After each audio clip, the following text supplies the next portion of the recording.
So, it's time to check in sa aming room na tutulugan for just one night kasi pupunta si Sag, mag-a-attend siya sa birthday ng kanyang kaibigan. So, ito yung aming room na tutuluyan ngayong gabi.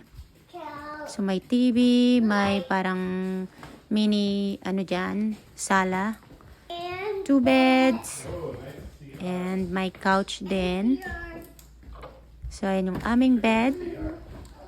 And yung CR, lababo, shower room, andyan. Ayan.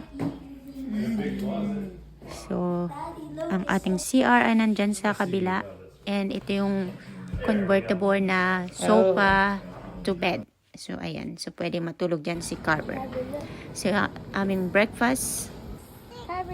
And ito yung araw na pumunta kami sa birthday. So, ayan, may mga manok sila and may kahoy na kabayo.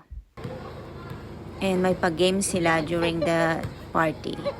So, ayan. May zipline din. So, yung mga pambata lang to. And bouncing house. So, malaki itong area nila. So, pang talaga, mga party-party talaga. So, kompleto dito. May bouncing house, may zipline, and may lake din sila na pwede kang mag-swimming, mag-boat dyan. And si Carver at Sagi nandyan, nagbo-boat.